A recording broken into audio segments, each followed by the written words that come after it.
Update na naman tayo mga kabukid sa ating bagong bitaw na fingerlings. Bali ngayon ika 5 weeks o 35 days ng ating alagang tilapia.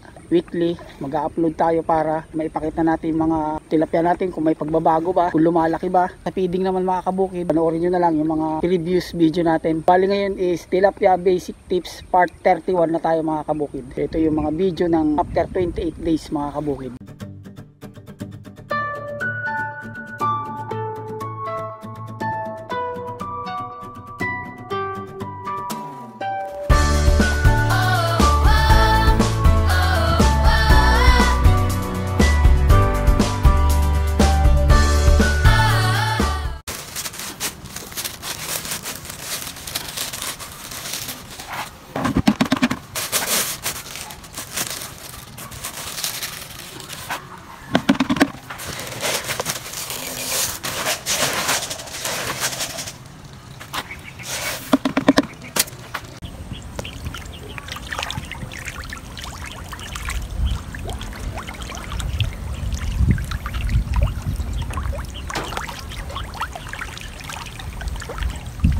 September 11, nagdagdag na uli ako ng pagkain. Bali 3 tabo na siya. 2 tabong primas at 1 tabong pre-starter. Ito na sila ngayon.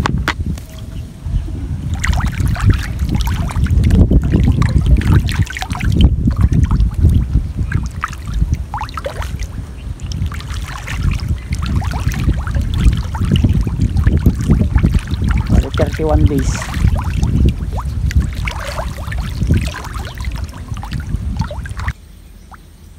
33 days mga kabukid. Ito na sila.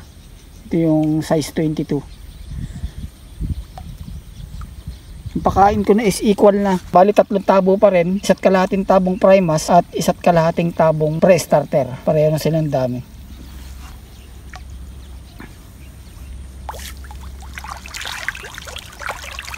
Kaya na nila lahat eh. Malapit na tayo magpuro ng pre-starter.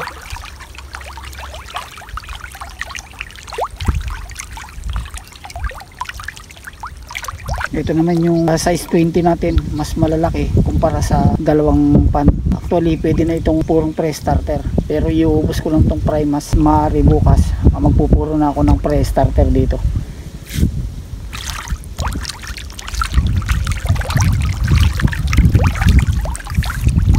...34 days. Ito yung size 20 sa 3rd pan. Puro na tayo ng pre-starter. Dito sa size 22, inuubos ko na lang yung nanggalong primas at pre-starter at ipupuro ko na rin sila ng pre-starter.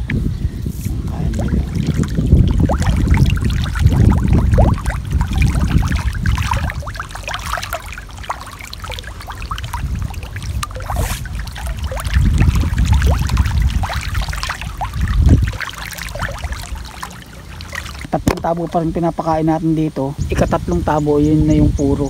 Bali 2 tabo rito sa 2 size 22. Ito, saka to.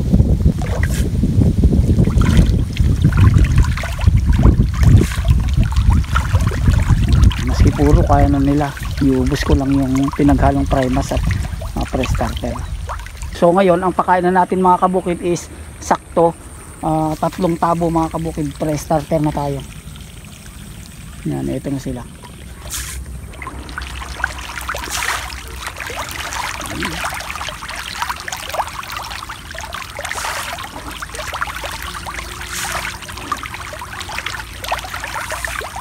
At mamaya mga kabukid, meron naman tayong konting tip.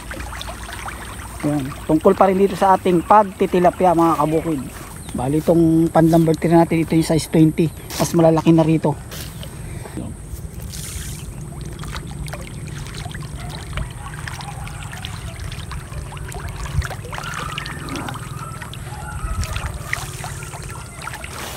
Ang pagpapakain natin is iniikot pa rin natin mga kabukid.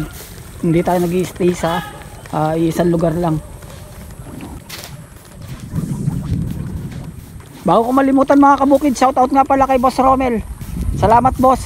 Kay R2M, salamat sa mga binibigay mong tips sa akin na akin naman itinuturo sa mga followers natin na mga nagtitilapia rin, lalo sa mga beginners. Salamat sa iyo boss. Sa mga gustong kumuha ng fingerlings niya, meron siyang FB account, add nyo lang, pwede kayo umorder. Mel A Mart. Pero hindi pa rin nawawala tong kon natin, signal natin sa kanila para lumapit sila. Pinaamo natin sila. Wala kasing sikat ng araw kaya hindi ganong makita, pero malalaki na sila oh. Malapit na silang magganyan.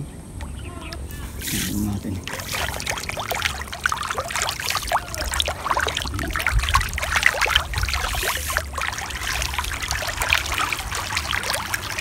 Makikita nyo, malakas na yung galaw nila. Malakas na yung tunog ng galaw nila.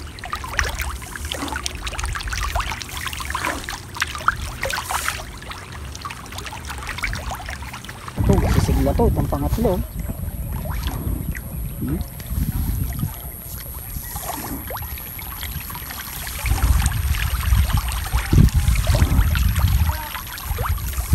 Ito ang kagandahan sa malalakas kumain. Mentras malakas kumain mga kabukid ang tilapia natin, mga alaga natin, mabilis din ang kanilang paglaki.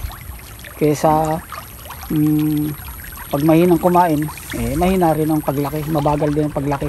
Pag mahinang kumain ang alaga nyo, tinuro ko naman sa inyo, haluan nyo ng molasses mga kabukid. 1 kilo sa isang bag na feeds.